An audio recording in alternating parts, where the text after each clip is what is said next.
लोका लोकाभिरामं रणरङ्गधीरं राजीवनेत्रं रघुवंशनाथं कारुण्यरूपं करुणाकरं तं श्रीरामचन्द्रं शरणं प्रपद्ये। मनोजवं मारुततुल्यवेगं जितेन्द्रियं बोधिमतां वरिष्ठं वातात्मजं वा नरयोतमुख्यं श्रीरामदूतं शरणं प्रपद्ये। श्रीरामदूतं शरणं प्रपद्ये। श्यावर रामचंद्र भगवान की जय। उमापति महादेव की जय। हनुमान जी महाराज की जय। श्री कृष्ण कन्हैया लाल की जय। जय जय श्री राम। जय जय श्री। तो और भाई और बहनों, आप सबका स्वागत अपने साप्ताहिक शनिवार की सभा में। आप सबको ज्ञात ही है, कल अक्षय तृतीया थी। अक्षय तृतीया के बारे में बहुत कुछ हम लोगों ने व्हाट्सएप मैसेज संदेशों में, फेसबुक पे पढ़ा है, इसलिए उसको सबको मैं दोहराऊंगा नहीं, क्योंकि दनादन संदेश आ रहे हैं। और ऐसा माना जाता है कि भगवान परशुराम की जन्म जयंती भी अक्षय तृतीया है। तो आज हम भगवान परशुराम के बारे में थोड़ा जानने का, समझने का प्रयास करेंगे। तो सबसे पहले मैं आदरणीय श्रीमती आशा श्रीवास्तव जी को आमंत्रित करता हूँ, जो परशुराम स्तवन का पाठ करेंगी। उसका हम आनंद लें और फिर गहरे वक्तव्य में डुबकी लगाते हैं। जय श्री राम। आपका बहुत बहुत स्वागत है आशा जी। धन्यवाद भाई साहब, बहुत बहुत आभार आपका।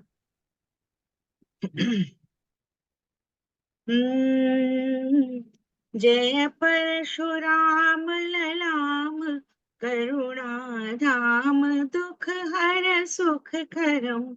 जय रेणुकानंदन, सहस्रार्जुन निकंदन भृगुवरम। जमदग्नि सुत बलबुद्धि युक्त, गुणी ज्ञानशील सुधाकरम। रघुवंश चंदन जगत वंदन, शौर्य तेज दिवाकरम। शोभित छटा अद्भुत छटा, गण सूत्र माला सुंदरम। शिव परशुकर भुज चाप, शरमद मोह माया तमहरम। क्षत्रिय कुलांतक मातृजीवक, मातृहा पितुवचधरम। जय जगत करता जगत भरता, जगत हर जगदीश्वरम। नित क्रोध वीर धीर, जरण धीर, अरिबल मदहरम। जय धर्म रक्षक दुष्ट घातक, साधु संत भयकरम। नित सत्य चित आनंद कंद, मुकुंद संतत शुभकरम। जय निर्विकार अपार गुण आगार, महिमा विस्तरम। अजंतहीन प्रवीण आरत, दीन हितकारी परम। जय मोक्षदाता वर प्रदाता, सर्व विधि मंगल करम। जय भगवान परशुराम। बहुत बहुत धन्यवाद आशा दी। परशुराम स्तवन का पाठ करने के लिए। सब भगवान परशुराम का स्मरण करते हुए आगे का कार्यक्रम आगे बढ़ाते हैं। सबसे पहले मैं आदरणीय श्रीमती विजय दुबे जी को आमंत्रित करता हूँ, जो बिल्कुल आरंभ में परशुराम जी के बारे में लिखा गया है हमारे शास्त्रों में, ग्रंथों में, उसके बारे में चर्चा करेंगी और फिर इसके बाद में आगे बढ़ते हैं। तो विजय जी, आपका बहुत बहुत स्वागत है। जय श्री राम। जय सिया राम। जय सिया राम। श्री रामचरित भवन के इस मंच को नमन करते हुए परम आदरणीय ओम भाई साहब के प्रति अपनी कृतज्ञता प्रकट करती हूँ और सभी को परशुराम प्राकट्य दिवस की कोटिशः बधाई। सभी को प्रणाम। जय सिया राम। अगुण अखंड अनंत अनादि जहि चिंतहि परमार्थवादी नेति नेति जहि वेद निरूपा निजानंद निरूपाधि अनुपा। जिनके विराट स्वरूप को वर्णित करना सर्वथा असंभव है, ऐसे भगवान परशुराम का केवल चिंतन ही किया जा सकता है। और मैं अपनी स्वल्प बुद्धि से कुछ कहने का साहस कर रही हूँ। जो भी त्रुटियां हो उसके लिए क्षमा चाहती हूँ। और मेरे इस उपक्रम में मैंने दो बिंदुओं पर स्पर्श करने की चेष्टा की है। एक भगवान परशुराम का स्वरूप जो वाल्मीकि रामायण में वर्णित है, और वहीं उनका वो शस्त्र विद्या का जिस तरीके से उन्होंने अपने आश्रम में दी, और एक युद्ध जिसके लिए वे जग विख्यात हैं, और दूसरा धनुष भंग का प्रसंग। जय सिया राम। जय भगवान परशुराम।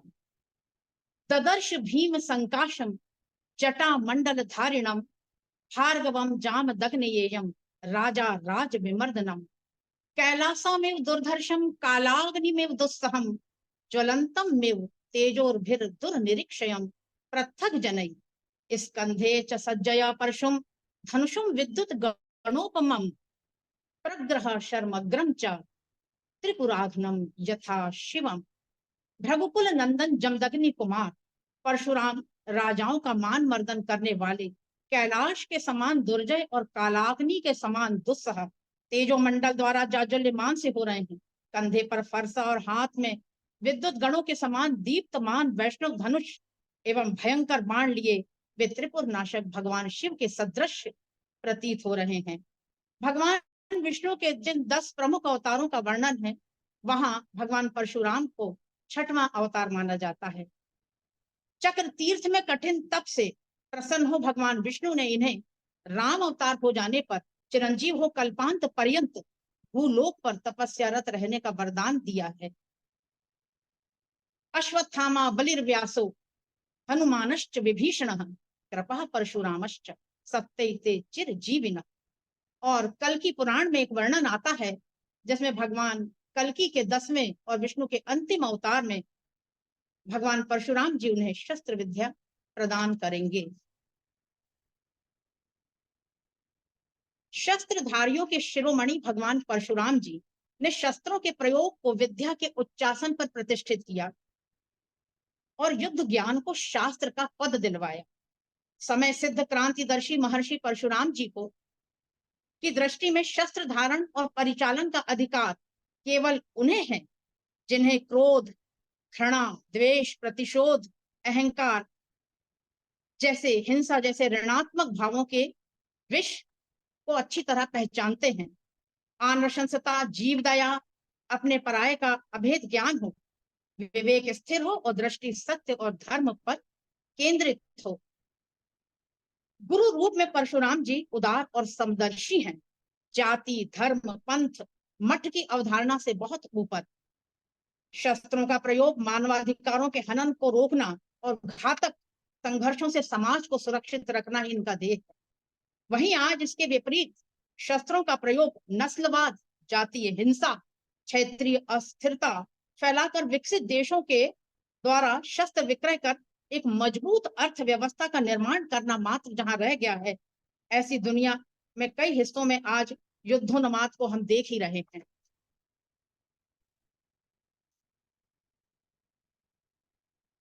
वे जातियां जो शस्त्र ज्ञान, शस्त्र प्रयोग, शोषण, उत्पीड़न, अत्याचार के लिए उपकरण मान करती हैं, शस्त्रों से उपजे उन्माद, सत्ता का मद मनुष्य को मनुष्य नहीं पशु बना देता है। जिस शिष्य का लक्ष्य प्रतिशोध प्रमुख हो और गुरु के प्रति भाव अत्यंत उपयोगितावादी हो, ऐसे शिष्यत्व को परशुराम जी ने कभी स्वीकार नहीं किया। बहिरंग संसार के सारे घटनाक्रम वस्तुतः संघर्ष जो दिखते हैं मन के सूक्ष्म विकारों के स्थूल रूपांतरण मात्र है। अपनी मर्यादा का अतिक्रमण कर जाएं तो ये मनोविकार मानसिक विकृतियों में परिवर्तित हो जाते हैं। महिष्मती राज्य का राजा सहस्त्रबाहु अर्जुन इसी प्रक्रिया का शिकार हुआ। महिष्मती का साम्राज्य उसे संतुष्ट न कर सका। दूसरों का सर्वस्व हरण कर लेने के बाद भी वो शांत न हुआ। जमदग्नि के आश्रम से हठात कामधेनु ले जाना उसकी मानसिक विकृतियों के वे लक्षण थे जिससे वह असाधारण सुख पाता था। दत्तात्रेय से कठिन तप कर सिद्धियां तो उसने प्राप्त की, लेकिन अपना अहंकार और अपने क्रोध को न जीत सका। अपने विलास, अपने अहंकार की स्फीति और अपने साम्राज्य की वृद्धि के लिए वह अपने ही राज्य की प्रजा को दूसरी शक्तियों के विरुद्ध लड़ाता, लेकिन उन्हें कभी सर्वसमर्थ और सर्वशक्तिमान न होने देता। युगों से राजाओं की स्वेच्छाचारिता ने अपनी प्रजा पर ऐसे ही युद्धों को थोपा है। वे युद्ध उस राज्य की प्रजा ने ना ही अपने आत्मरक्षा और ना ही अपने किसी आत्म के लिए लड़े हैं। हर पक्ष अपने को धर्म से प्रतिबद्ध कर न्यायोचित और विवेकपूर्ण ही साबित करता आया है। तपोबल से संपन्न जमदग्नि अस्त शस्त्रों का परित्याग कर ध्यानस्थ अपने आश्रम में बैठे थे। उस समय सहस्त्रबाहु अर्जुन के पुत्रों ने प्राकृत बुद्धि से ध्यानस्थ जमदग्नि का वध कर दिया। उस आश्रम में भयानक शोक और निस्तब्धता छा गई। अत्यंत क्रूरता पूर्वक पिता का वध देख परशुराम जी प्रलय काल की अग्नि से के समान प्रज्वलित हो उठे। अंतर्दाह से दग्ध, पीड़ा के ताप से घिर परशुराम जी बेवश हो, मानो ऐसा लग रहा था जैसे कह रहे हो हृदय फट रहा है लेकिन दो टुकड़े नहीं होता, शरीर मूर्छित हो रहा है किंतु निर्जीव नहीं होता, आंतरिक ज्वाला जला तो रही है लेकिन राख नहीं होने देती। देव मेरे मर्म पर प्रहार तो कर रहा है किंतु मेरे प्राण नहीं हरता। हर युद्ध से पहले द्विधा लड़ती उबलते क्रोध से, हर युद्ध से पहले मनुज है सोचता, क्या शस्त्र ही उपचार एक अमोघ है, अन्याय का, अपकर्ष का, विष का, गरलमय द्रोह का। रणभूमि में वह देखता है सत्य को रोते हुए, वह सत्य है जो रो रहा इतिहास के अध्याय में, वह सत्य है जो रो रहा इतिहास के अध्याय में। मधांध सत्ता के विरुद्ध समूल प्रतिरोध। परशुराम जी ने जिस समर का शंखनाद किया वह एक बृहत महासमर में परिवर्तित हो कुटिल अहंकारी ब्रह्म हत्या के पाप से कलंकित है वंश के अधिपति सहस्त्रबाहु अर्जुन, जो सारथी और अपने वीरों के साथ सुसज्जित 17,000 अक्षौणी सेना ले परशुराम से युद्ध करने आ रही थी, उनकी पसरी पशुता की सहस्त्र भुजाओं पर अपने वैष्णवी धनुष और बाणों और फरसों से प्रतिघात कर हिंसक आक्रांताओं की 21 राजाओं को उन्होंने, ऐसे मदांध राजाओं को जो नर्मदा के तट पर महिष्मती राज्य था, शस्त्रधारियों के शिरोमणि जमदग्नि कुमार ने समूल नष्ट कर दिया। सुलभ्य देह दुर्लभम महेश धाम गौरवम पुनर्भवा नरा नवे त्रिलोक यंतिरोर्वम, और अपने क्रोध को कृपा में परिवर्तित कर उन्हें मुक्ति भी प्रदान करी। धर्म के लिए गीता ने शस्त्र गांडी उठाने का संदेश दिया है। आत्मरक्षा धर्म है किंतु युद्ध का आवाहन केवल आत्मरक्षा तक सीमित नहीं हो सकता। यह अन्याय और अधर्म के विरुद्ध युद्ध है, इसलिए अन्याय अधर्म के पक्षधर जो अपने रक्त संबंधियों का भी विरोध करते इसमें देखे गए हैं। युद्ध के मूल में घृणा, ईर्ष्या या वैर नहीं है, धर्म और न्याय का भाव है। जहां धर्म है वही जय है, और ये सारी मान्यताएं एक विराट जातीय अनुभव के निष्कर्ष हैं जो अपने अपने ढंग से व्याख्यायित तो समझे गए हैं। युद्ध के पश्चात कोई विजय का उत्सव नहीं है, किसी राज सिंहासन की तैयारी नहीं है, कोई लोकेशना नहीं है, कोई वित्तेषणा नहीं है। ऋषि जमदग्नि का वैयक्तिक स्वार्थ परक चिंतन नहीं, वरन समाज और देश की रक्षा के लिए, योद्धा और ज्ञान के वितरण के लिए सात्विक योग्य व्यक्ति को मानस पुत्र मान ज्ञान दे देना मात्र ही है। काल की गणना से भले ही कोई सा युग हो, लेकिन राजा अधर्म करे तो कलयुग का धरती पर आगमन हो ही जाता है। अतृप्त इच्छाओं की शक्ति ही मनुष्य की दासता की जड़ है, जो एक बाह्य जड़ धर्म है। हव का वह धनुष जिसे तोड़कर श्री राम ने 2 खंड पृथ्वी पर बिखेर दिए, अपनी गुरुता और कठोरता के लिए जग विख्यात है। हव को 2 अर्थों में समझा जाता है।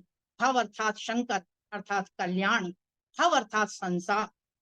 शंकर जो त्रैलोक का कल्याणकारी है, अनंत भौतिक सुख से परे परम सुख धाम है, वहीं संसार जिसमें काम, क्रोध, मोह, लोभ, माया है और इनके समर्थक धारक हैं त्रिताप, त्रितृष्णा और अनित्यता, और उनके प्रति गहन आसक्ति ही वो जड़ता है जो दारुण दुख का परिणाम बनती है। शिव का धनुष उसी तरह का संसारी है, जबकि शिव असंसारी, भौतिक प्रपंच से परे। परशुराम का क्रोध जो संसारी सा प्रतीत हो रहा है, और धनुष तो संसारी है ही। संसार की कल्याण की प्राप्ति के लिए संसार को तोड़ना ही होगा। असंसारी अर्थात शिवत्व की प्राप्ति, कल्याण की प्राप्ति तभी हो सकेगी। उसकी प्राप्ति ही प्रपंच से मुक्ति का एकमात्र साधन है। जनक जी डर रहे हैं, बोलत लख नहीं जनक डराही। जनक जी जानते हैं परशुराम का क्रोध, मोहजनित क्रोध वास्तव में लीला मात्र है, जिसके द्वारा समस्त मानवता को कल्याणकारी शिव के शिवत्व को समझाने और अपने इष्ट के प्रति अनन्य भक्ति का भाव ही एकमात्र कारण है। धनुष भंग के समय यदि आध्यात्मिक दृष्टि से हम देखें तो एक ही ईश तत्व के दो स्वरूप राम और परशुराम एक दूसरे के सम्मुख हैं। प्रतिशोध कभी समाप्त नहीं होता, पक्ष बदलकर हर युग में प्रकट होता है। त्रेता का आरंभ है, समय के साथ अत्याचार का स्वरूप बदला है। जन विरोधी राजनीति, पशुबल, बुद्धिजीवी, ऋषियों की हत्याएं, आक्रोश, अनीति, प्रजा का धन लूट, स्वर्ण की लंका का निर्माण राक्षसी शक्ति के रूप में अभिव्यक्ति पा रहे हैं। शत्रु का रूप बदल चुका है। अत्याचार की आकृति भी पहले से कहीं अधिक क्रूर और भयावह हो चुकी है। प्रत्येक युग की अपनी दृष्टि है, संभवतः यही युगांतरण का सार्वभौम सत्य भी है। परशुराम राम के अवतरण का मर्म जान गए, स्वतः ही उनके कंधों से वैष्णव धनुष राम के पास पहुंच गया। रामम दाशरथी रामो जाम दग्नेत प्रपूजित। राम ने परशुराम जी का पूजन किया।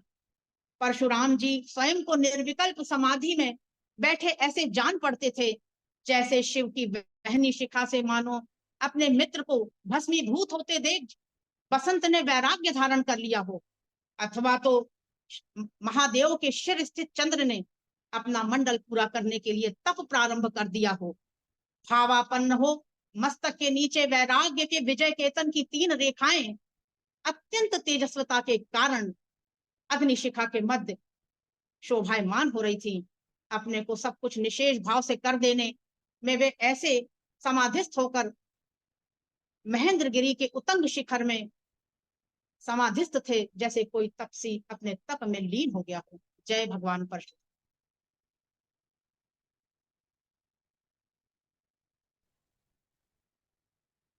बहुत धन्यवाद विजय जी। जरा विजय जी के लिए तालियां बज जाएं।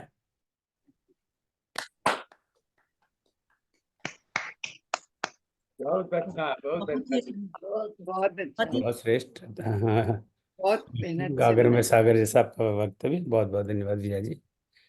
अब हम पहुंचते हैं सीधे महाभारत में। और किसी ने मुझे बताया महाभारत में भी परशुराम का नाम है। मैंने तो कभी सुना नहीं। अब पता नहीं है कि इसमें कितना सत्य है कितना सत्य नहीं है।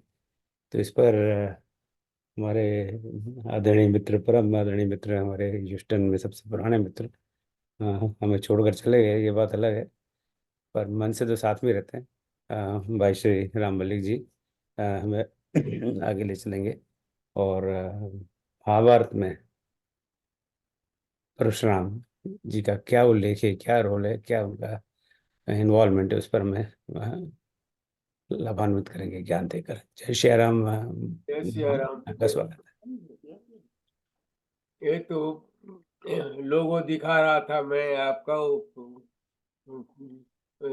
जो कि बिहार विद्यालय परीक्षा समिति वालों का था। हम जब स्कूल में पढ़ते थे तो सर्टिफिकेट में यही लगा रहता था। तो उसको जस्ट हम बोल बता रहे हैं। महाभारत के युग में परशुराम, विष्णु के 10 अवतारों में मात्र एक अवतार परशुराम का ऐसा है जिसे चिरंजीवी होने का भी वरदान प्राप्त है। अन्यथा शेष सभी अवतार इस पृथ्वी पर अपना काल संपन्न करने के पश्चात वापिस देवलोक को लौट जाते हैं। एक झोपड़ी से उठकर परशुराम ने अकेले सप्त समुद्र 18 द्वीपों तक दुष्टों का नाश कर डाला और इस सारी पृथ्वी को अपना अधीन कर लिया। दानी इतने कि 18 द्वीपों तक इस स्वर्ण हीरे मुक्ता माणिक युक्त पृथ्वी को ब्राह्मणों और दीन जनों में बांट दिया। ज्ञान और शक्ति के प्रतीक भगवान परशुराम सब युग के सबके आदर्श रहे हैं। बिहार विद्यालय परीक्षा समिति के प्रतीक चिन्ह लोगों में भगवान परशुराम का चित्र है। दाएं हाथ में शास्त्र है और बाएं हाथ में धनुष और पीठ पर तरकस है। चित्र के ऊपर में लिखा है, अग्रतः सकलम शास्त्र पृष्ठतः ससरम धनु। छात्रों को बाहुबल और बुद्धिबल दोनों ही चाहिए। अग्रतः सकलम शास्त्रम पृष्ठतः मूल श्लोक है, अग्रस चतुरो वेदा पृष्ठतः ससरम धनु इदम ब्रह्म इदम छात्र शापादपि शरादपि। चारों वेदों के ज्ञान मूर्ति पीठ पर धनुष एवं दिव्य बाणों से भरा तूर्ण किए परस युक्त भगवान परशुराम जी ब्रह्म ज्ञान के तपोनिधि एवं शस्त्र विद्या के पारंगत विग्रह रूप है, जिनमें साप देने की और युद्ध करने की शक्ति समान रूप से है। और वो काम अपना समाप्त करके आश्रम में बैठ करके लोग सेवा में लग जाते हैं। मुख में वेद पीठ पर सर्कस, कर में कठिन कुठार विमल, साप और सर दोनों ही थे जिस महान ऋषि के संबल। यह कुटीर है उसी महामुनि परशुराम बलशाली का, भृग के परम पुनीत वंशधर व्रतवीर प्रण पाली का।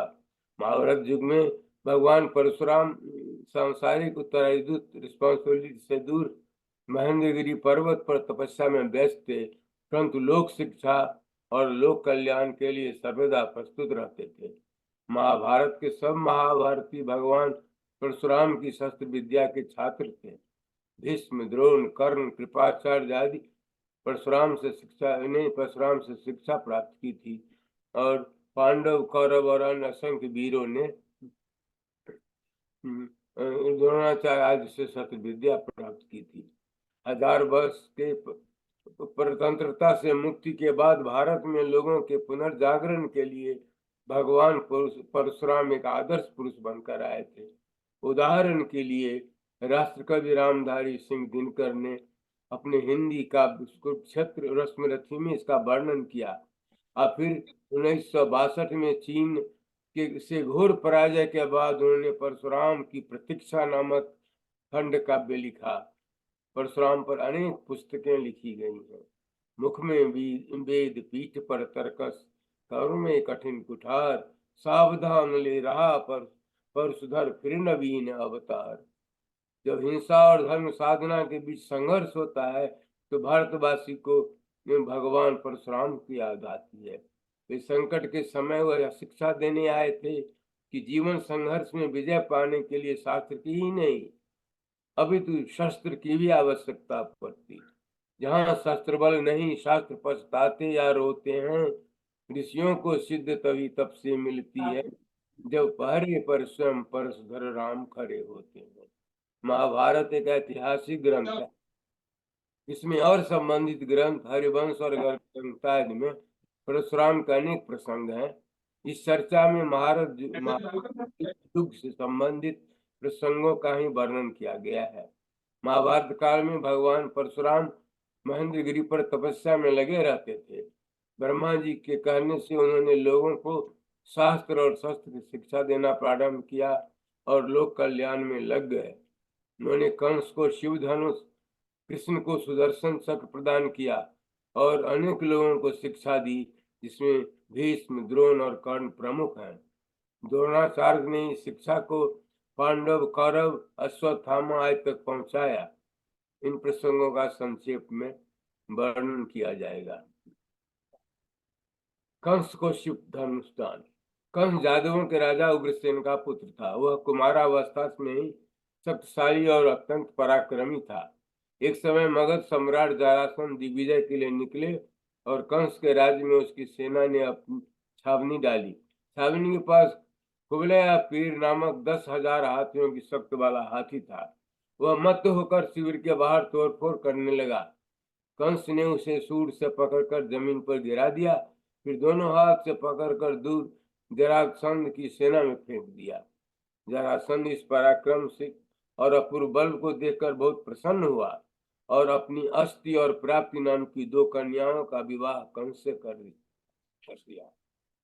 केसी नामक घोड़े की आकृति वाले महादैत्य को वश में करके उस पर सवार होकर वह महेंद्रगिरी पर जा पहुंचा। वहां पर परशुराम जी के चरणों में मस्तक झुकाया और प्रदक्षिणा की और दोनों चरणों में लेट गया। परशुराम जी के पास लगभग 3 लाख मन भारी शिव धनुष था, जिसे क्षत्रियों का विनाश किया था। उसे कंस को चढ़ाने के लिए कहा और कंस ने धनुष को चढ़ा दिया और नीचे रखकर परशुराम जी को प्रणाम किया। परशुराम जी ने प्रसन्न होकर वह धनुष कंस को ही दे दिया। अब भगवान कृष्ण को सुदर्शन चक्र भेंट। भगवान कृष्ण सांदीपनी मुनि के आश्रम में गुरुकुल की शिक्षा समाप्त कर विदा हो रहे थे। उसी समय सांदीपनी मुनि के साथ भगवान परशुराम वहां आए। कृष्ण जी ने उन्हें प्रणाम किया और फिर आशीर्वाद देने की प्रार्थना की। परशुराम जी ने सुदर्शन चक्र का आह्वान किया और कृष्ण जी को इसे सौंप दिया। भीष्म को शास्त्र और शस्त्र की शिक्षा। भीष्म राजा शंतनु और भगवती गंगा के पुत्र थे और इनका वास्तविक नाम देवव्रत था। भगवान परशुराम ने महेंद्रगिरी पर शस्त्र और शास्त्र की रक्षा की शिक्षा के लिए गुरुकुल खोल रखा था। भगवती गंगा अपने 5 वर्ष के पुत्र को परशुराम के यहाँ शिक्षा के लिए छोड़ गई। उन्होंने देवव्रत का उपनयन संस्कार किया और उनकी शिक्षा प्रारंभ की। देवव्रत को गुरु के चरणों में अपार भक्ति और श्रद्धा थी। परशुराम जी ने सारा ज्ञान देवव्रत को दिया और सर्वश्रेष्ठ ब्रह्मास्त्र भी सिखा दिया। देवव्रत सब विद्याओं में निष्णात होकर भगवती गंगा उसे ले गई और माँ के कहने पर देवगिरी ने गुरु दक्षिणा की बात की तो गुरु ने कहा कि मेरी शिक्षा पर चलना ही मेरी गुरु दक्षिणा है। भगवती गंगा देवव्रत को शांतनु को दे आई और देवव्रत कुछ काल पश्चात अपने भीषण प्रतिज्ञा के कारण भीष्म के नाम से प्रसिद्ध हुए। गुरु परशुराम और शिष्य भीष्म में संघर्ष। भीष्म ने अपने छोटे भाई विचित्र ब्रिज को गद्दी पर बिठाया। काशी नरेश की 3 कन्याएं थी। अम्बा, अंबिका और अम्बालिका को स्वयंवर में बल से जीतकर भाई से विवाह के लिए ले आए। अम्बा ने विवाह से मना कर दिया कि हरण के पुत्र पूर्व वह साल शल्यराज से विवाह करने वाली थी। भीष्म की अनुमति लेकर वह साल्वराज के पास गई और उन्होंने विवाह से मना कर दिया। अपने नाना के कहने पर अम्बा परशुराम जी के पास सहायता के लिए गई। परशुराम जी ने भीष्म को अम्बा से विवाह करने के लिए कहा पर वे नहीं माने। इस पर दोनों में भीषण युद्ध हुआ। कुरुक्षेत्र की रणभूमि में दोनों योद्धा आमने सामने थे। भीष्म रथ पर थे और परशुराम जी जमीन पर थे। भीष्म ने रथ पर चढ़कर आने को बोला। परशुराम जी ने कहा, भीष्म, पृथ्वी ही मेरा रथ है, वेद घोड़े हैं, वायु सारथी है और वेद माता गायत्री, सावित्री एवं सरस्वती कवच हैं। उसके द्वारा अपने शरीर को सुरक्षित करके ही मैं रणभूमि में युद्ध करूंगा। भीष्म ने रथ से उतरकर परशुराम जी को प्रणाम किया और कहा, आप मेरे गुरु हैं, आशीर्वाद दीजिए कि मेरी विजय हो। परशुराम ने भीष्म की प्रशंसा की और परंतु कहा कि तुम्हें आशीर्वाद नहीं दे सकता क्योंकि तुम्हें जीतने के लिए ही मैं आया हूँ। इसके बाद बहुत दिनों तक भीषण युद्ध चलता रहा। पृथ्वी डगमगाने लगी और सभी प्राणियों को बड़ा कष्ट होने लगा। ऋषि मुनि पितृगण आदि के कहने से दोनों से युद्ध से हट गए। अम्बा भी मान गई और कहा कि वह भीष्म के विनाश के लिए स्वयं साधना करेगी। द्रोणाचार्य को शिक्षा। द्रोणाचार्य महान ऋषि भारद्वाज के पुत्र थे।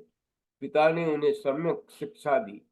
उनका विवाह कृपाचार्य की बहन कृपि से हुआ था। उनका एक पुत्र था अश्वत्थामा। द्रोण के घर में अत्यंत धन अभाव था। बच्चे को दूध तक नहीं मिलता था। आटे में पानी मिलाकर उसे पिलाते थे। महाराज द्रुपद उनके गुरुकुल के साथी थे। उनके यहाँ गाय मांगने गए तो राजा ने उन्हें भिखारी कहकर अपमानित किया और भगा दिया। तब उन्होंने दानवीर परशुराम के यहाँ धन की याचना के लिए गए। परशुराम जी ने कहा, मैंने सब दान कर दिया, बस मेरा शरीर और अस्त्र शस्त्र का ज्ञान बचा है, जो मन में हो ले लो। परशुराम जी ने कहा, याद रखो, वीर भोग गया वसुंधरा। द्रोण ने कहा, प्रभु आप मुझे संपूर्ण शस्त्र, उनके प्रयोग तथा उपसंहार की विधि प्रदान करें। परशुराम जी ने बहुत श्रम से और प्रेम से शिक्षा दी। कहा, द्रोण तुम वीरों में श्रेष्ठ बन गए हो। अब युद्ध में तुम्हारे सम्मुख रथी, महारथी और अग्नि योद्धा भी ठहर नहीं सकेंगे। तुम्हें किसी चीज का कभी अभाव नहीं होगा, क्योंकि तुम्हारे पास बुद्धि बल और बाहुबल दोनों है। भीष्म ने जब कुरुवंशियों के राजकुमारों को अस्त्र विद्या सिखाने के लिए आचार्य की खोज की तो उन्होंने द्रोणाचार्य को चुना। द्रोणाचार्य ने कुरुवंशियों के राजकुमारों के अतिरिक्त अनेकों को शिक्षा दी और अस्त्र शस्त्र में पारंगत श्रेष्ठ योद्धा बनाया। महारथी कर्ण को शिक्षा। कर्ण सूर्य द्वारा कुमारी कुंती से गर्भ से उत्पन्न हुए थे। माता ने उन्हें त्याग दिया था और एक सारथी ने उन्हें पाला था। उन्हें सूत पुत्र के रूप में पहचाना जाता था और अपमानित किया जाता था। उन्होंने आचार्य द्रोण से धनुर्वेद का अध्ययन किया और अपने को भार्गव ब्राह्मण बताकर परशुराम जी का शिष्य बनाया।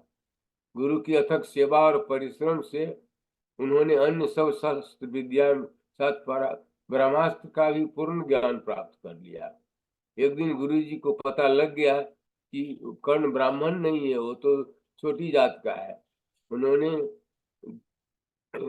कहा, श्राप दे दिया कि संकट के समय वह ब्रह्मास्त्र चलाना भूल जाएगा। रामधारी सिंह दिनकर ने अपने खंड काव्य रश्मरथी में कर्ण की विशद चर्चा और मनोहर वर्णन किया है।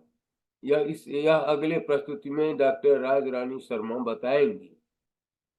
समाप्ति और परशुराम जी से शिक्षा। छात्रों को बुद्धि बल और बाहुबल दोनों के विकास का प्रयास करना चाहिए। अपने ज्ञान और अनुभव को नई पीढ़ी में बांटना चाहिए। अपना उत्तरदायित्व समाप्त कर लोक कल्याण में लगना चाहिए। अपना प्रिय व्यक्ति भी अनैतिक कार्य करे तो उसका प्रतिकार करना चाहिए। धन्यवाद। नमस्कार।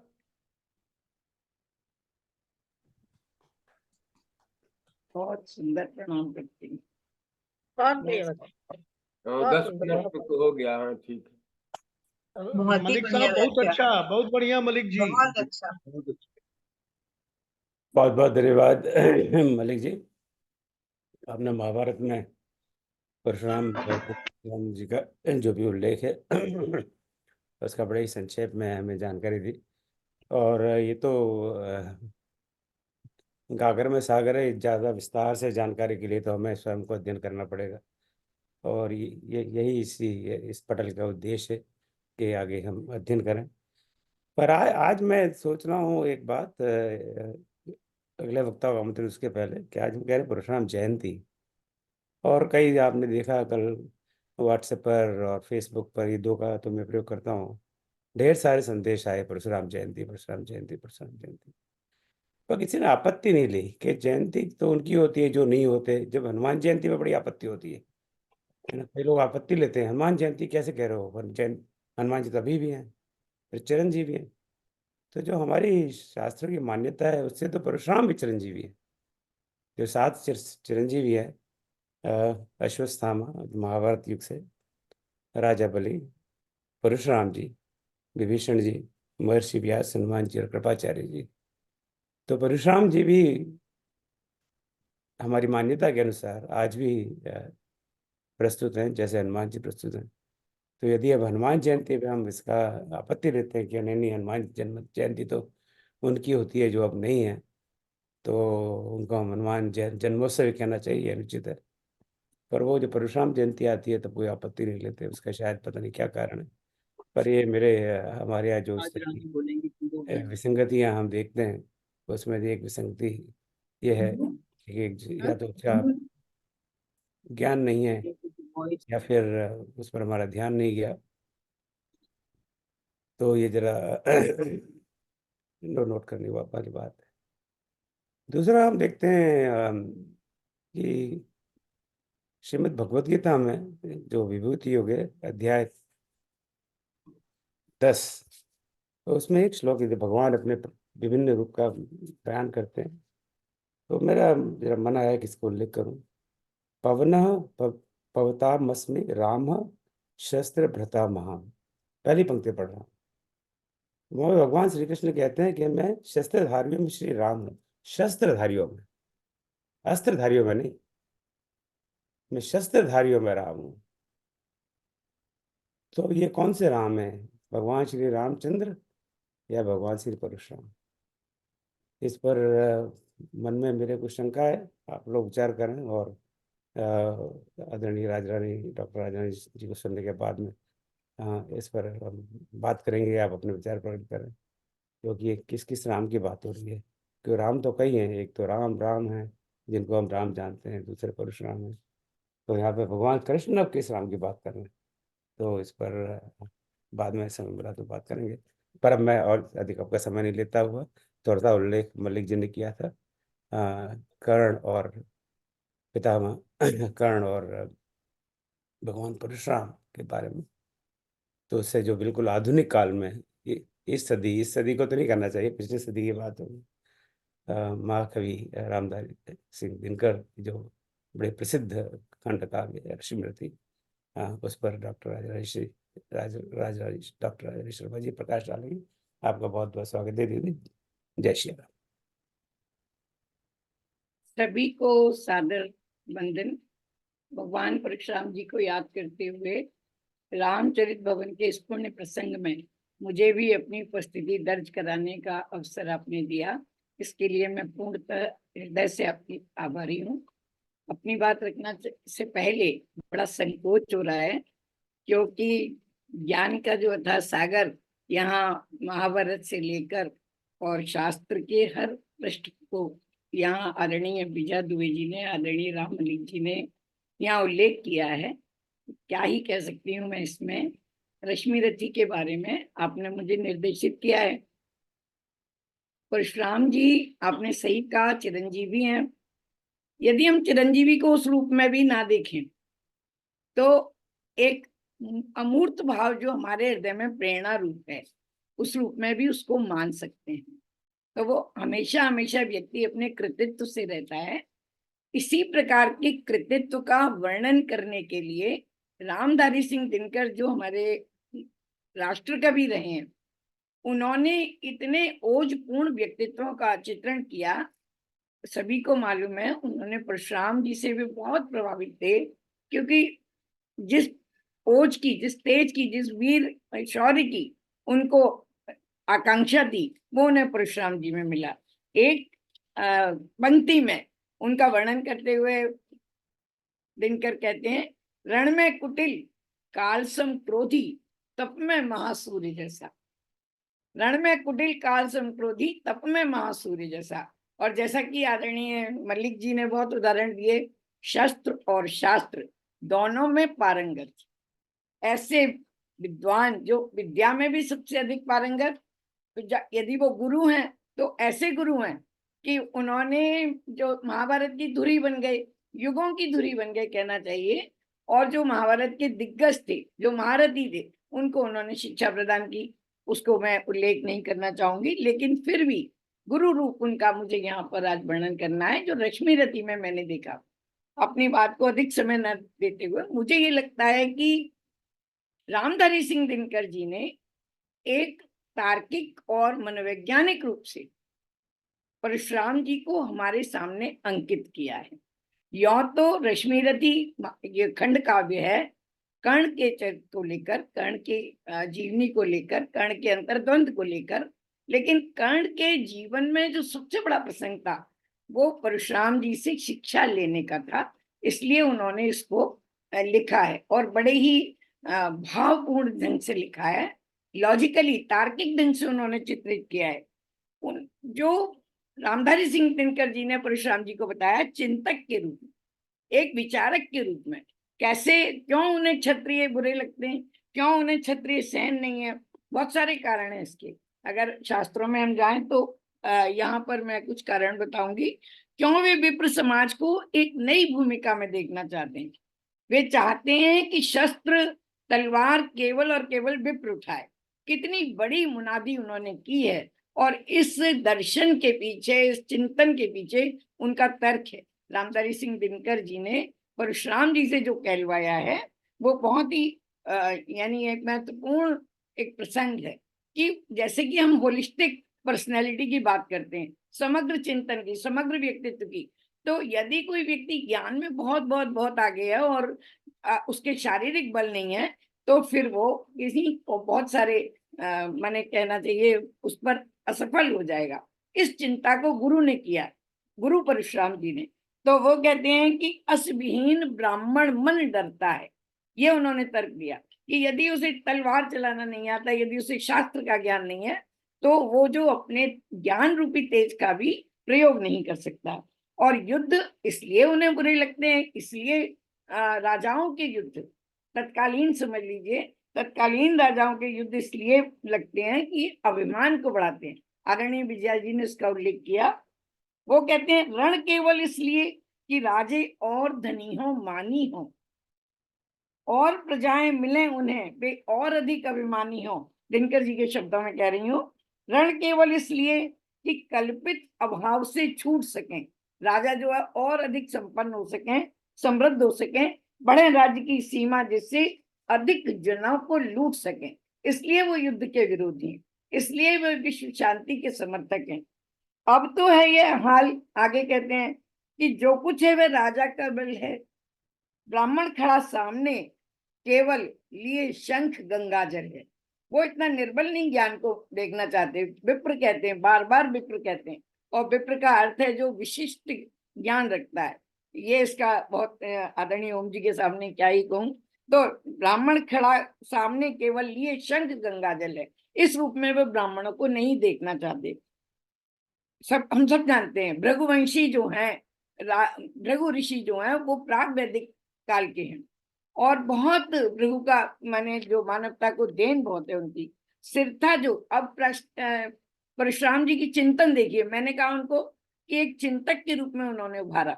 सिरथा जो सारे समाज का, वही अनादर पाता है, उनको बड़ी चिंता है। जो शीर्ष है, जो सिर है, जो भी गिलता फूल भुजा के ऊपर चढ़ता जाता है, और क्षत्रियों को हम भुजा मानते। ये मैं यहाँ मैंने कोई जाति ब्राह्मण से नहीं पिला रही, परशुराम जी का चिंतन बता रही हूँ। तीसरा तर्क उन्होंने दिया, भूख समझता नहीं और कुछ, छोड़ खड्ग की भाषा है। राजा को कुछ समझ में नहीं आता, केवल तलवार की भाषा समझ में आती है, युद्ध की भाषा समझ में आती है। इसीलिए मैं कहता हूँ कि अरे ज्ञानियों खड्ग करो, अपनी बात जो हम चाहते हैं मनवाना, वो केवल और केवल अपने बल, शारीरिक बल से मनवा सकते हैं। इसीलिए वो कहते हैं, माने फिर यहाँ पर एक और रूप, ये तो चिंतक का रूप हो गया, उन्होंने तर्क दिया कि क्यों वो युद्धों को पसंद नहीं करते, जिस रूप में वो उस समय चलते थे। एक और रूप उनका है जो गुरु रूप है। कर्ण स्वीकार करते हैं, सबको ये कथा पता है इसलिए नहीं बताऊंगी, कर्ण स्वयं स्वीकार करते हैं कि परशुराम जी का हृदय उन्होंने जीत लिया और पुत्रवत स्नेह उन्होंने पाया। मुझे यहाँ आप सब विद्वजनों के सामने ये रखना है कि जिसको हम क्रोधी जानते आए हैं, जिसको हम तमक से भरपूर जानते आए, जिसको हम ये जानते हैं कि वो विध्वंस करते हैं, विनाश करते हैं, किस बार क्षत्रिय विहीनमयी कर देते हैं, उसके हृदय में कितना कोमलता है, उसके हृदय में कितना वात्सल्य है। वो कहते हैं, कर्ण ने कहा है, नित्य कहा करते हैं गुरुवर, खड्ग महाभयकारी है, वही उठा सकता है इसको जो कठोर हो कोमल भी, जिसमें हो धीरता वीरता और तपस्या का बल भी। कितना सुंदर उन्होंने यहाँ पर एक मंतव्य दिया है। शस्त्र और शास्त्र, और सब जानते हैं जो व्युत्पत्ति पढ़ते हैं, एक ही धातु से बने हैं, दोनों ही रक्षा करते हैं, दोनों ही काटने के काम आते हैं, और दोनों ही मनुष्य के मंतव्य को, जो लक्ष्य है, उसको पूरा करने में सहायक है। इसलिए जो बार बार आदरणीय दिव्य मलिक जी ने भी कहा कि पीछे उनके शस्त्र हैं और आगे शास्त्र है उनके हाथ में, ये हमारे नायक हुए हैं। तो इस प्रकार से उन्होंने शाप और शर दोनों ही थे जिस महान ऋषि के संबंध। वे ऐसे ऋषि थे कि मुख में वेद, पीठ में तर्कस, आरण्य मलिक जी ने इसका उल्लेख किया। और ये जो तर्कस, ये जो परुष है जिससे उन्हें परशुराम नाम मिला, ये स्वयं शंकर जी ने उन्हें प्रदान किया, रुद्र परुष उसका नाम है। और फिर उन्होंने शर और शाप को यहाँ पर उल्लेख किया है। लेकिन रश्मि रति में जो वात्सल्य का वर्णन किया है वो अद्भुत है। वो कहते हैं कि जिस समय माने परशु है, हाथ में है कठोर, मन है कोमल, वात्सल्य विभोर, ये मैं कहती हूँ। और गुरु रूप में कर्ण को जो वात्सल्य, जो चिंता, जो परवाह परशुराम जी ने दी वो दुर्लभ है। वो कहते हैं ओ वत्स पुष्टिकर भोग न तू यदि खाएगा। जब उसे ब्राह्मण रूप में समझते थे तब उन्होंने बोला, अरे वत्स यदि पुष्टिकर भोग न तू यदि खाएगा, मेरे शिक्षण की कठोरता तो कैसे सह पाएगा। एक पिता तुल्य भाव में वो कहते हैं, जरा सोच कितनी कठोरता से मैं तुझे चलाता हूँ, और नहीं तो एक पाव दिन भर में रक्त जलाता हूँ। उन्हें पता है कि वो कितना कठिन अभ्यास कर्ण से करा रहे हैं। फिर इस प्रकार से उन्हें पहचान है कि कौन जाति कितनी सहनशीलता, माने जातीय गुणों को, जातीय स्वाभिमान को भी वो मनोवैज्ञानिक तरीके से पहचानते हैं। जब कर्ण को एक बिस्किट खाता है, और मैं संदर्भ से बता दूं कि ये बिस्किट भी इंद्र था। जिस तरह एक जनश्रुति में मैंने पढ़ा कि मैं दावा नहीं कर रही, लेकिन बिस्किट इंद्र रूप, बिस्किट का रूप रखकर आया। उन्होंने सोचा ये तो प्रतिभट है अर्जुन का, और ये पूरी शिक्षा परशुराम जी से ले रहा है। जिस तरह इंद्र ने कवच कुंडल मांगे, उसी तरह बिस्किट भी बनकर कर्ण की तपस्या को भंग किया। तो वो कहते हैं कि जब पता चला कि बिस्किट के दंश को भी कर्ण सहर्ष सहन कर गया, तब उन्होंने उद्घोष कर दिया, सहनशीलता को अपनाकर ब्राह्मण कभी न जीता है। ब्राह्मणों के जो कमजोरियां हैं वो उनका उद्घोष भी करते हैं। किसी लक्ष्य के लिए नहीं अपमान हलाहल पीता है। कोई भी ऐसा लक्ष्य नहीं है जो उसे अपने स्वाभिमान से बड़ा लगे। फिर शिष्य को एक और मनोविज्ञान है कि गुरु शिष्य को पूर्ण श्रद्धा रूप में स्वीकार करता है। वो ये मानता है कि सारी सत्यनिष्ठा शिष्य के अंदर है। जरा भी उसे आघात लगता है कि निष्ठा में अगर कोई कमी है तो गुरु फिर क्रोध बहुत करते हैं। तो जब उन्हें ये लगता है कि कसक भोगता हुआ विप्र निश्चल कैसे रह सकता है, और उद्घोष कर देते हैं, इस प्रकार की चुभन वेदना क्षत्रिय ही सह सकता है सहिष्णुता में।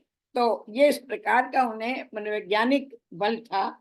और जब कर्ण को बहुत बुरा लगता है तो फिर वो स्वीकार करते हैं कि मैं कितना कितना तेरे को देना चाहता था, क्योंकि इतना तेजस्वी बालक उन्हें मिला। वो ब्राह्मण बालक उसे समझते थे किसी और पर, और ब्राह्मण पे मैं इसलिए जोर दे रही हूँ कि वे विप्रों के शस्त्र उठाने के पक्षधर थे।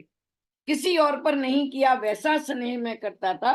सोने पर भी धनुर्वेद का ज्ञान कान में भरता था। कर्ण पे पिता की तरह उन्होंने किया। सुत्सा रखा जिसे, उसको कैसे कठोर हो मारू मैं। जब वो शाप देना चाहते हैं तो दे नहीं पाते। तो जलते हुए क्रोध की ज्वाला लेकिन कहाँ उतारूं मैं। कितना अंतर्द्वंद है और कितना असमंजस। लेकिन कहते हैं तुझे पता क्या सता रहा है, मुझको असमंजस कैसा। आप देखिए कि उनके वात्सल्य को कितनी ठेस लगी है कि ये मेरे से क्या हो रहा है। वात्सल्य की माने उन्होंने पराकाष्ठा की है। और इस प्रकार से विप्र जाति के माने उन्होंने ये लिया था कि जब वो शाप देने पे आए तब फिर उन्हें बार बार असमंजस सताता है। मान लिया था पुत्र इसी से प्राण दान तो देता हूँ, प्राण हरने की एकदम क्रोध में आ गए, पर अपनी विद्या का अंतिम चरम तेज हर लेता हूँ। ये उनका शाप का रूप था। सिखलाया ब्रह्मास्त्र तुझे पर काम नहीं वे आएगा, मेरा यह शाप समय पर भूल उसे तू जाएगा। इतना बड़ा उन्होंने ये शाप दिया। और मैं बताऊंगी कि ये भी उनका एक बहुत बड़ा माने दूरदर्शिता थी। और इसके साथ साथ उन्होंने प्रायश्चित भी किया। आप देखिए एक जो इतना तेजस्वी, इतना वीर, इतना ज्ञानी व्यक्ति है, उसके हृदय में क्षमाशीलता भी है, प्रायश्चित भी है। ये मानवीय गुण है। और इसीलिए वो बार बार कहते हैं वीर वही है जो कि शत्रु पर जब भी खड्ग उठाता है मानवता के महागुणों की सत्ता भूल न जाता है। सीमित जो रख सके खड़ग को पास, उसी को आने दो। विप्र जाति के सिवा किसी को मत तलवार उठाने दो। वे अपनी मान्यताओं पर दृढ़ हैं और इसको उन्होंने सिद्ध भी किया, लेकिन प्रायश्चित भी उन्होंने किया कर्ण के लिए। हाय छीनना पड़ा मुझी को, दिया हुआ अपना ही धन। सोच सोच यह विकल हो रहा, पता नहीं जाने क्यों मन। फिर क्षमा करते हैं, अब जाओ तुम कर्ण, कृपा करके मुझको निस्संग करो। निस्संग माने अनासक्ति, आसक्ति में मत आने दो। देखो मत क्यों सजल दृष्टि से, व्रत मेरा मत भंग करो। सबको पता है कि कर्ण तो बिल्कुल प्राणदान उनके चरणों पे देने को तैयार था कि मैं यहीं अपना प्राण त्याग करता हूं, मैंने गुरु से छल किया, लेकिन उन्होंने उसको अभय दिया। भय है तुम्हें निराश देखकर, छाती कहीं न फट जाए। ये वात्सल्य का रूप मैं लाना चाहती हूँ सबके सामने। परशुराम जी कहते हैं, भय है तुम्हें निराश देखकर, छाती कहीं ना फट जाए। फिरा न लूं अभिशाप पिघल कर, वाणी कहीं ना उलट जाए। बहुत डर है उन्हें। फिर अनायास गुणशील तुम्हारे मन में उगते आते हैं। अब उन्हें पुरानी बातें याद आ रही हैं जो साधना के समय थी। भीतर किसी अश्रु गंगा में मुझे बोर नहलाते हैं। एक दृढ़ व्यक्ति ही जो रो सकता है, माने पिघल सकता है, सरल तरल हो सकता है, ये उन्होंने बताया। और ऐसा क्षमा भाव और कर्ण को आत्मविश्वास कितना उन्होंने दिया। तुम तो स्वयं दीप्त पौरुष हो, कवच और कुंडलधारी। इनके रहते तुम्हें जीत पाएगा कौन सुबट भारी। अच्छा लो बरभी की विश्व में तुम महान कहलाओगे। जिसकी कर्ण को एकमात्र उम्मीद थी, एकमात्र आशा थी कि मेरा भी यश हो और भारत का इतिहास कीर्ति से और धवल कर जाओगे। इतना बड़ा वरदान भी उन्होंने शाप के साथ दिया। ये वात्सल्य है और व्रत निष्ठा की, क्षमा और प्रायश्चित की पराकाष्ठा है। और इसलिए माने उन्होंने नव धर्म प्रणयन किया, ऐसा आता है, माना जाता है। ऐसा धर्म प्रणयन किया जिसमें शस्त्र और शास्त्र दोनों की रक्षा का प्रण हो, जिसमें ऐसा वीर हो जिसको विवेक हो, ऐसा वीर हो जो मानवता के हित के लिए लड़ सके। और जब वो ये सुनते हैं कि ये अर्जुन का प्रतिभट है, प्रतिभट मतलब प्रतिद्वंदी है, तब उन्हें बड़ा अफसोस होता है और वो ये कहते हैं कि अरे तुम अर्जुन के प्रतिभट हो तो तुम्हें तो मुझे और वरदान देना ही चाहिए था। लेकिन इस प्रकार से उसको दोनों चीजें वो करते हैं। और ये भी है कि अगर वो ब्रह्मास्त्र का वरदान वापस नहीं लेते तो अर्जुन के पास भी ब्रह्मास्त्र था। कहा ये जाता है कि 2 ब्रह्मास्त्र यदि चल जाए तो बहुत मानवता पर संकट आ जाता है, बहुत बड़ा संकट आ जाता है। इसलिए एक ब्रह्मास्त्र संयोग से कह लीजिए या उनकी दूरदर्शिता से कह लीजिए, परशुराम जी ने वापस ले लिया। तो मुझे ये लगता है कि एक महाप्राण व्यक्तित्व के मन में कोमल हृदय होता है। वज्रादपि कठोराणी मृदूनी कुसुमादपि, कुसुम कोमल है वज्र कठोर। ऐसे हमारे परशुराम जी हैं जिनका की तेज ओज और ये भी बहुत बड़ी कथा है कि क्यों उन्होंने वंश को खत्म किया। और मैंने पढ़ी इस संदर्भ में बहुत सारी बातें, लेकिन यहाँ नहीं कहूंगी, हमेशा की तरह मेरा समय ना ज्यादा हो जाए। तो एक और, क्योंकि उन्होंने शिक्षा दी, जैसा कि आदरणीय ओम जी ने भी कहा और विजय जी ने भी कहा कि उन्होंने द्रोणाचार्य को और भीष्म को और कर्ण, तीनों महारथियों को शिक्षा दी। अनेक भी और भी शिष्य होंगे, लेकिन विशेष रूप से जो उन्होंने शिक्षा प्राप्त की वो विश्वामित्र से शिक्षा प्राप्त की और ऋचिक जो उनके पितामह थे उनसे शिक्षा प्राप्त की। और धनुर्वेद के आविष्कारक के रूप में भी हम परशुराम जी को जानते। धनुर्वेद के बहुत बड़े आविष्कारक थे। और जैसा कि आदरणीय मलिक जी ने बताया कि उनका जो धनुष था विजय नाम का, वो भी उन्होंने कर्ण को दे दिया। इतना बड़ा उदार दिल, जिसकी आदरणीय मलिक जी ने चर्चा की। विजय नाम का अपना धनुष भी उन्होंने अपने पुत्र शिष्य कर्ण को दिया। और एक और बात जो यहाँ मैं रखना चाहूंगी, उस महावीर का, उस महायोद्धा का एक और पक्ष है जो उन्होंने अत्रि की पत्नी अनसुईया, अगस्त की पत्नी लोपामुद्रा और अपने प्रिय शिष्य अकृतवर्ण के सहयोग से विराट नारी जागृति अभियान चलाया उन्होंने, माने परशुराम जी ने। और ये उनका बहुत बड़ा योगदान मानवता के लिए था। और शिव जी से ये तो बता ही दिया है कि कृष्ण को उन्होंने सुदर्शन चक्र दिया, लेकिन श्री कृष्ण का त्रैलोक्य विजय कवच और स्तवराज स्तोत्र और मंत्र कल्पर भी प्राप्त किए श्री कृष्ण से। और प्रत्युत्पन्न मतित्व तो इतना अपने नायक को बताना ही चाहिए कि जिस घटना के लिए वो जाने जाते हैं कि मातृहंता, माँ का शीश काट लिया, मातृहा, विजय जी ने भी कहा। तो लेकिन जब पिता ने उनसे वर मांगने को कहा, तत्काल उन्होंने मांगा कि माँ इस बात को भूल जाए, पहले माँ को जीवित कर दो, माँ इस बात को भूल जाए, भाइयों को क्षमा कर दो, और मैं जब तक चाहूं जब तक रहूं। चारों वरदान उसी समय मांग लेना, ये प्रेजेंस ऑफ माइंड उनकी है, जो कि एक वीर वृत्ति की हमें दिखाई पड़ती है, करुणा भी इसमें। फिर विष्णु भगवान ने भी उन्हें चिरंजीवी होने का व्रत दिया। और एक और चीज उनके नाम पर है, शिव पंचत्वारिंश नाम स्तोत्र की रचना परशुराम जी ने की। और जो ये शाप था, मैंने बताया ही था कि बहुत विश्वास में रहा कि ब्रह्मास्त्र उन्होंने वापस ले लिया कर्ण से, लेकिन उसके बदले में उनको विश्व प्रसिद्ध होने का, विश्व प्रसिद्ध वीर होने का वरदान दिया। और रामवीर बनाने का जो उनका सपना था, इसलिए कर्ण को उन्होंने अपने शिष्यत्व में लिया, क्योंकि वो चाहते थे कि ब्राह्मण कुल का वीर हो। उनका मानना ऐसा था कि जो शास्त्रज्ञ है वो विवेक का प्रयोग करे शस्त्रों में। और सारी जो उनकी युद्ध संबंधी मान्यताएं थी, वो आज भी हमारे मानवता, हमारे उस पर लागू होती हैं। और बहुत ही सारी बातें हैं, वो ये कि विरुद्धों का सामंजस्य, एक वो जो महाप्राण व्यक्ति होता है, उसमें बड़ी विरुद्ध बातें होती हैं। वो उतना ही क्रोधी होता है, उतना ही दयालु होता है, उतना ही शाप देता है, उतनी क्षमा भी करता है, उतना कठोर होता है, उतना ही वात्सल्य में होता है। और शस्त्र और शास्त्र की बात तो मैंने कही, उसको क्या मैं बोलूं। लेकिन मैं बार बार यही कहती हूँ कि हमारी परंपरा इतनी सुदृढ़ है कि अगर हम सारे महानायकों से एक एक बात भी अपने जीवन में धारण करें, तो हम अपने जीवन को अच्छा बना सकते हैं और ऐसे सत्संग में भाग ले सकते हैं उनके अध्ययन करके। मैं प्रणाम करती हूँ, समय अधिक लिया हो तो, और समय का बहुत ध्यान रखा, मैं प्रणाम करती हूँ। इतना ही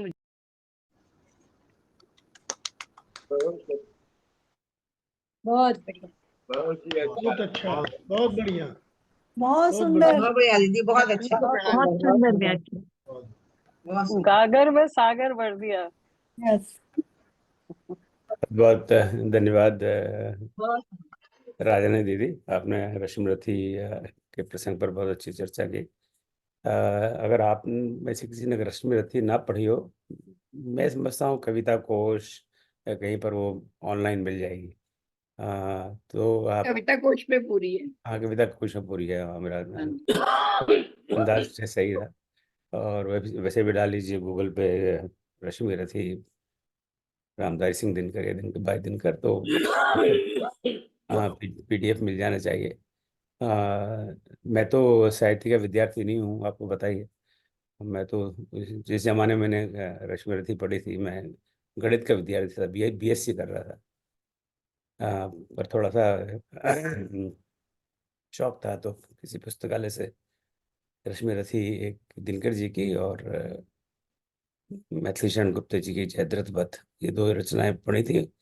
तो अभी भी मेरे मन में हैं कि कितने कितने उत्तम कोटि के साहित्यकार थे दिनकर जी या गुप्ता जी। आज आज भी होंगे, पता नहीं, हम मुझे पता नहीं है इस बारे में, मैं कोई इसमें करंट नहीं हूँ।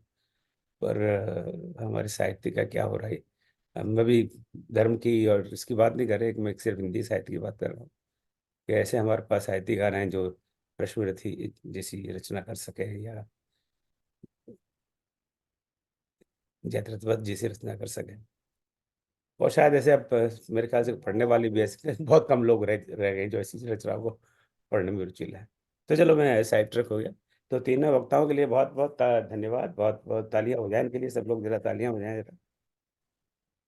आदरणीय विजया दीदी, श्री मलिक जी और आदरणीय राजरानी दीदी, आप सब तीनों ने बड़े संक्षेप में भगवान श्री परशुराम के बारे में बात की। अब ठीक 10:30 11:30 बज चुके हैं ह्यूस्टन में, यानी भारत में 10 बजे। तो मैं तो अब क्या बोलूँगा, आप तीनों को बोलने के बाद में मेरे पास तो कुछ है ही नहीं, और जो मैं बोलूँगा वो आपसे वो ज्ञात है। फिर मैं संक्षेप में 10 मिनट में अपनी बात पूरी करता हूँ। तो मैं तो पावर पॉइंट के सहारे चलता हूँ। तो प्रयास यही करूंगा कि 10 मिनट में मेरी बात पूरी हो जाए।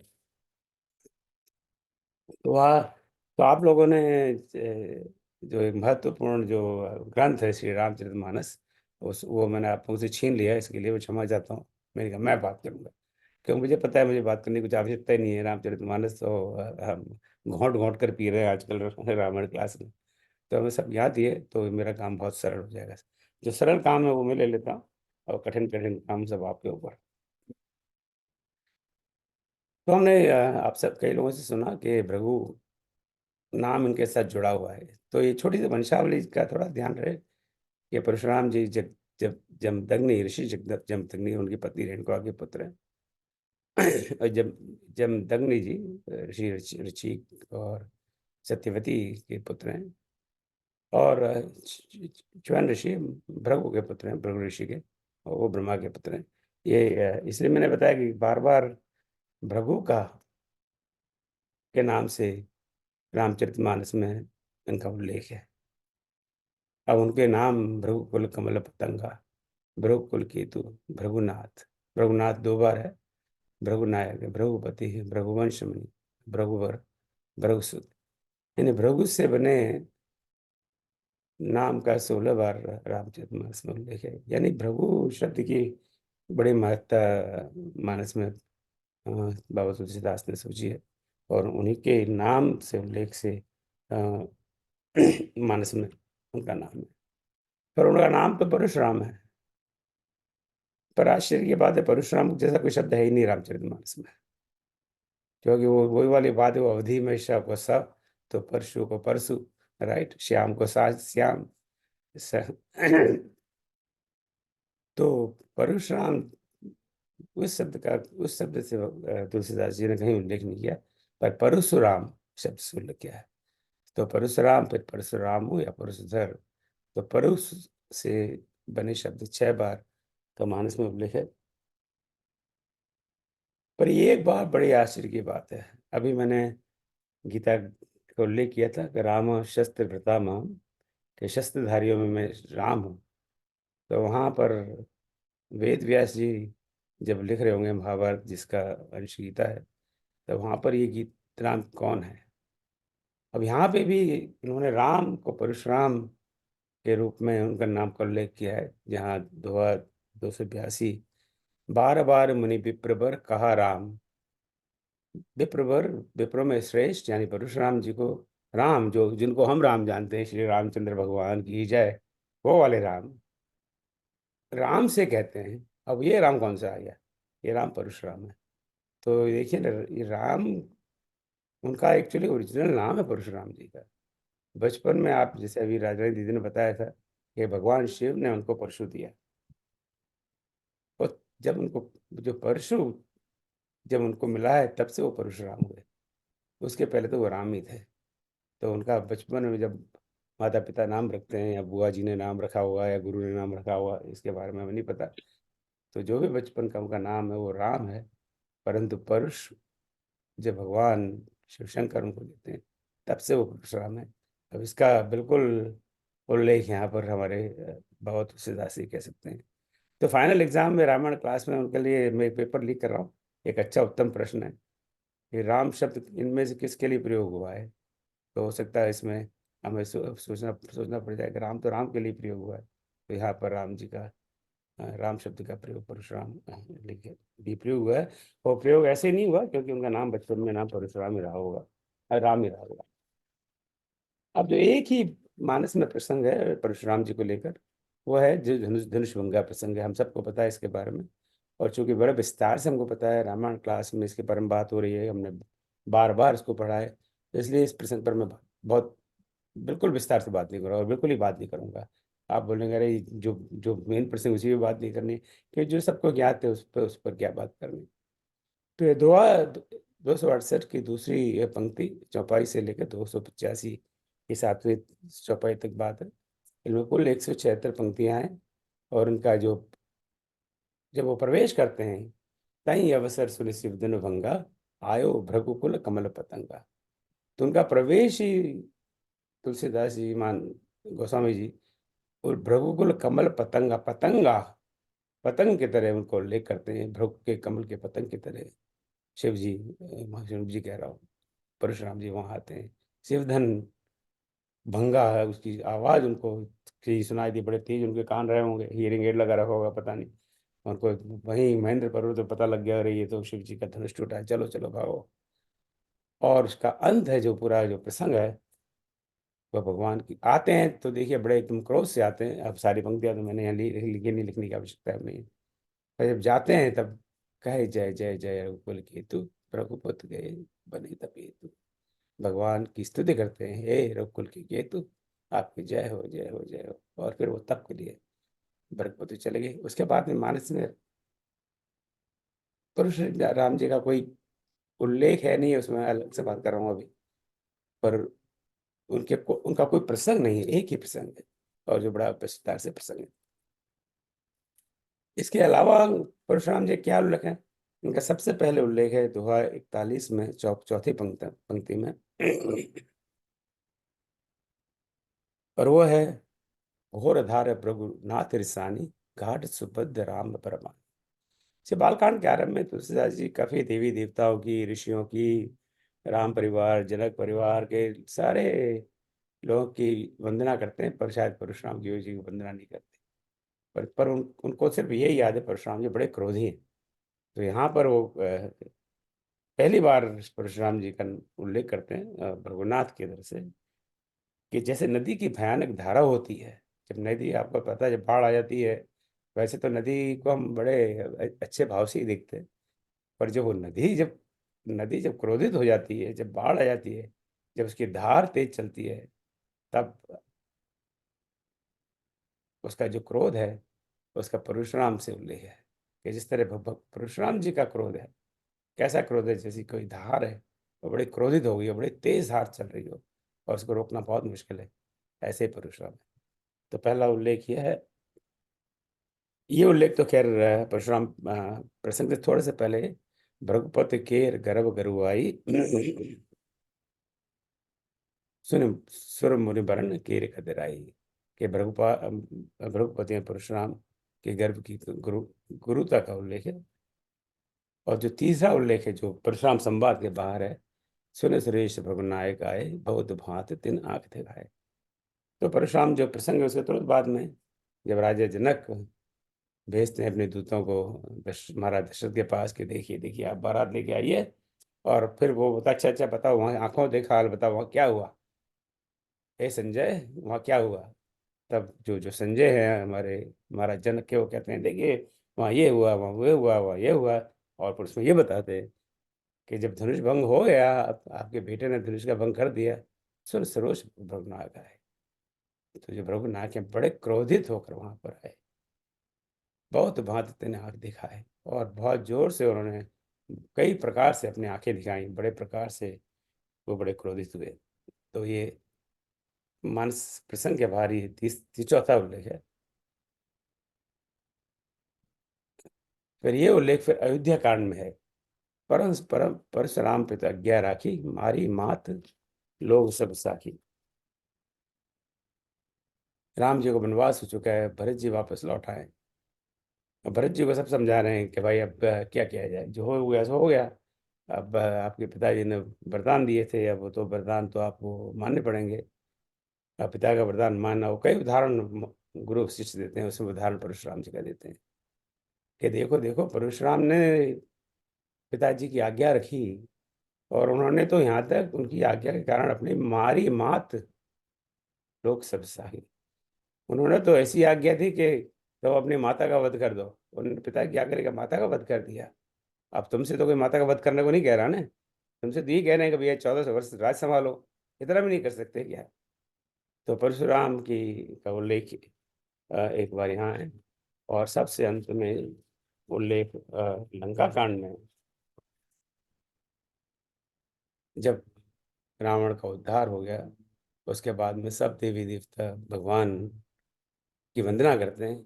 और वहाँ फिर उनको वंदना में ये एक जब पंक्ति है, अर्धाली, मीन कमट सुकर नरहरि, बामन परशुराम बपधरी। यानी उन्होंने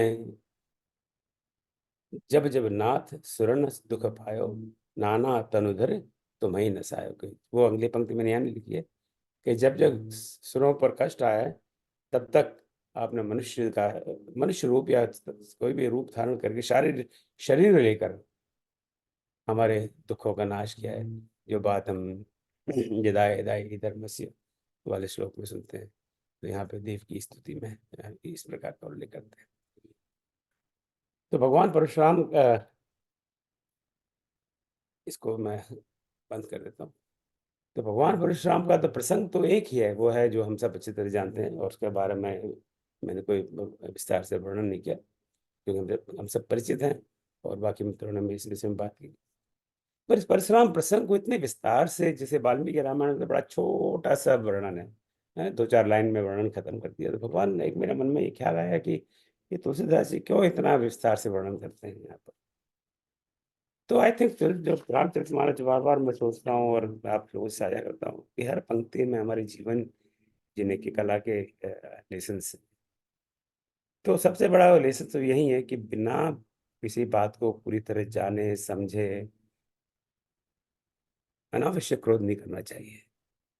यहाँ पर उन्होंने तो सिर्फ एक शिवधन भंगा, एक शिव जी के धनुष का भंग हो गया, तो वहीं से बन बनाते हुए चले आए। उन्होंने पूरी बात को न सोचा, न समझा, न जाना, और इतना बड़ा कांड हो गया। तो मैं समझता हूँ हम लोग से इसमें पड़ जाते हैं। कई बार कोई खबर सुनी और एकदम भन बना जाते हैं कि अरे तो उसने ऐसा कहा, वहाँ ऐसा हो गया, मेरे बारे में ये बात कही, जबकि हम पूरी बात को समझते हैं। हो सकता है वो बात सही हो, पर उसके वो क्यों कही गई, कैसे हुई, कैसे वो घटना हुई, उसको बिना जाने हम बड़े क्रोधित होते हो जाते हैं, और उसका परिणाम अच्छा नहीं होता। तो इसलिए क्रोधित होने, क्रोध देखिए, हम सब मनुष्य हैं। गुस्सा या क्रोध हम सबको आता है। ये कोई इससे मुक्त हो जाए तो वो बहुत ही बड़ी उपलब्धि होगी। परंतु एक बार क्रोधित होने के पहले हम उस विषय, उस वस्तु को, वस्तु की स्थिति को पूरी तरह में जान लें, ये मेरे ख्याल से बहुत उपयोगी हो सकता है। दूसरी बात, शायद बाबा तुलसीदास जी में कहते हैं कि हमेशा बल का प्रयोग और हमेशा बल को दिखाना उचित नहीं है। शायद बार बार बल का प्रयोग बताते हैं तो परशुराम जी कि मैंने ये किया है, मैंने ये किया है, तुमने मेरा फुर्सू नहीं देखा, क्योंकि उससे आप अपनी शक्ति क्षीण होती है। तो बार बार बल का प्रयोग, जब बल का प्रयोग करना पड़े तो करना चाहिए, उसका बार बार धमकी देना, बार बार बल की बात करना, वो शायद उचित नहीं है। और बल शायद जरूरी नहीं है कि कोई शारीरिक बल हो, ज्ञान का भी बल होता है लोगों में। मैं बहुत बड़ा ज्ञानी हूँ, मेरे बराबर कोई नहीं है, मैं बहुत बड़ा समाज सेवक हूँ, मैं बहुत बड़ा पॉलिटिशियन, मैं बहुत बड़ा नेता हूँ, वो सब बल के प्रकार ही हैं एक तरह से। तो अनावश्यक रूप से उनका प्रदर्शन शायद ठीक नहीं। तीसरी बात, शायद बाबा तुलसीदास जी सिखाना चाहते हैं कि क्रोध का उत्तर क्रोध नहीं है। जिस तरह उस सिचुएशन को आप कैसे हैंडल करेंगे, जो श्री राम ने एक मनुष्य के रूप में उस परिस्थिति को कैसे हैंडल किया, राइट। नाथ संबोधन भंजन हारा, ओहे कोई का दास तुम्हारा। कि शिव जी का धनुष को जिसने भंजन किया है वो तो कोई आपका सेवक ही हो सकता है। जो विनम्रता और किसी की क्रोध को कैसे ठंडा करना एक बहुत बड़ी कला है, और वो कला हम भगवान श्री राम से यहाँ सीखते हैं। तो क्रोध का उत्तर हमेशा क्रोध नहीं है। फिर तो वो ब्रह्मास्त्र के सामने ब्रह्मास्त्र, जैसे जैसे अभी राजा ने दीदी ने बताया था, 2 ब्रह्मास्त्र चलेंगे तो फिर क्या होगा। तो अब हम महाभारत में हम जानते हैं आता है एंड में ब्रह्मास्त्र के सामने ब्रह्मास्त्र, तो बड़ा संकट हो जाता है। तो बड़ी मुश्किल से दोनों पार्टियों को कहा भैया अब वापस हो जाओ। तो क्रोध का उत्तर क्रोध नहीं है। तो उसका क्या सही उत्तर देना चाहिए, ये स्वामी जी शायद हमें बताते हैं। इस पूरे प्रसंग में 5 मुख्य पात्र हैं, भगवान श्री राम, भाई लक्ष्मण और परशुराम जी। ये 3 मुख्य पात्र हैं, और 2 मैं कह दूं गौण पात्र हैं, वो गुरु वशिष्ठ और जनक जी। अब यहाँ पर आते ही, तब शिव जी का धनुष तो जनक जी की कस्टडी में था। तो अगर शिव जी का धनुष टूटा तो दोषी तो जनक ही हैं, राम जी कैसे दोषी हो गए। और वो जो प्रण लिया जनक ने कि जो इस धनुष को तोड़ेगा उठाएगा वही राम, तो उनके पास इस तरह का अधिकार कहाँ से आ गया। तो इसलिए जनक जी बिल्कुल शांत रहते हैं। बिल्कुल पूरे प्रसंग में जनक जी बस जब पहुंचते हैं, शिवधन किसने तोड़ा, तो संक्षेप में जरा सा इशारा देते हैं बाद में, क्योंकि उनको पता है कि यहाँ पर मेरा बोलना ठीक नहीं है, जबकि सबसे बड़ा रोल तो जनक जी का ही है ये सारे प्रसंग में। तो हमें कहाँ कितना बोलना चाहिए, से मानस में संवाद एक बहुत बड़ा इम्पोर्टेंट विषय है। मानस तो संवादों का ग्रंथ है। कहाँ किसको बोलना चाहिए और कितना बोलना चाहिए, ज़्यादा बोलना चाहिए, कम बोलना चाहिए, किन शब्दों का प्रयोग करना चाहिए, किन शब्दों का प्रयोग नहीं करना चाहिए, हम जगह जगह पर से देखते हैं। इसी प्रकार गुरु वशिष्ठ भी जहाँ जितना उचित हो, उपयोगी उतना ही बोलते हैं। तो ये मेरा चिंतन है, मेरी सोच है कि तुलसीदास जी ने तो ये ग्रंथ हमारे हित के लिए लिखा है, अपनी विद्वता बताने के लिए नहीं लिखा कि इसमें से हम लेसन्स लें और उनको जीवन में अपनाएं। तो शायद इस प्रसंग को इतने विस्तार से इसलिए लिखा, शायद मेरा मानना कि ताकि हम इन लेसन्स को जान सकें, समझ सकें और जीवन में उतार सकें। सो बहुत बहुत धन्यवाद। जय श्री राम। आप सब मुझे सुना और मैं बड़ा आपका आभारी हूँ। जय सिया राम। बहुत बढ़िया। जैसे हाँ, बहुत बहुत सुंदर, ही बहुत तो अब जो अभी बाकी हमारे विद्वान मित्र हैं, विजया दीदी को शायद जाना पड़ा था। हम यहाँ पर हैं, डॉक्टर राजन यहाँ हैं। तो आपके पास इनके लिए कोई प्रश्न हो तो मैं समझता हूँ वो अवश्य आपके प्रश्न का उत्तर देंगे।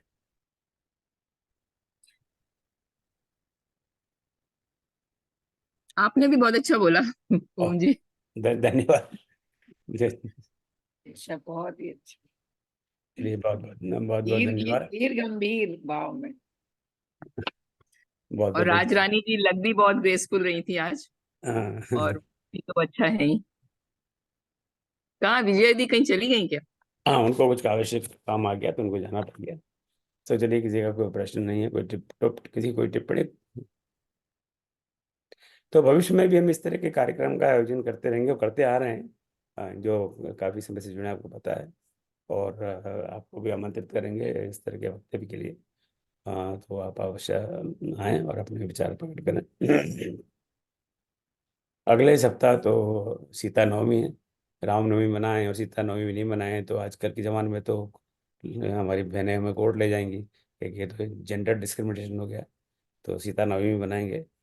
तो अगले सप्ताह हमारे पास दो बड़े ही चिंतक व्यक्तित्व हैं, नाम अभी नहीं ले रहा, वो महारानी सीता जी पर बात करेंगी और तब आपका स्वागत है।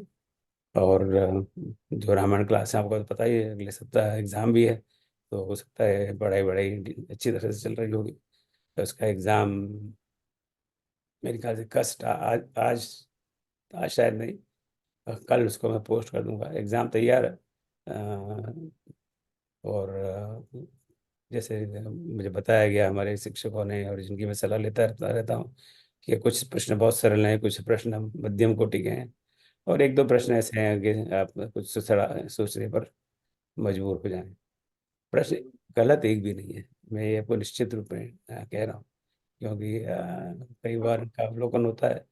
कई कई विद्वानों से मैं राय लेता हूँ, उनको बताता हूँ प्रश्न पत्र, और वो जब उनका जब वो क्लियरेंस मिल जाता है ना, जब तभी वो फाइनल होता है। तो आपका कोई प्रश्न नहीं तो समापन करें।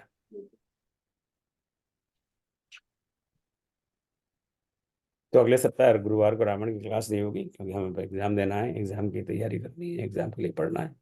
और प्रश्न पत्र एक सप्ताह खुला रहेगा, रविवार से लेकर शनिवार तक। और एक बार बंद होने के बाद में मैं सबसे विनती करता हूँ कि please don't ask for any extension, क्योंकि उससे बहुत ज़्यादा टेक्निकल इश्यूज होते हैं। उसको खोलने बंद करने में कोई दिक्कत नहीं है, पर उनको वो सारा डेटा फिर से ट्रांसफर करना, फिर सारा डेटा क्लीन करना, इतना ज़्यादा उसमें समय चला जाता है। तो एक सप्ताह काफ़ी है नहीं, और हम तो बार बार से इस बात को कहते हैं।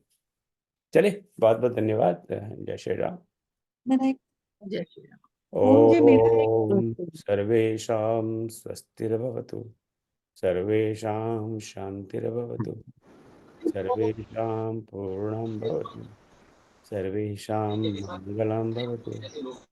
ओम सर्वे भवन्तु सुखिनः, सर्वे सन्तु निरामयाः, सर्वे भद्राणि पश्यन्तु, मा कश्चित् दुःखभाग् भवेत्।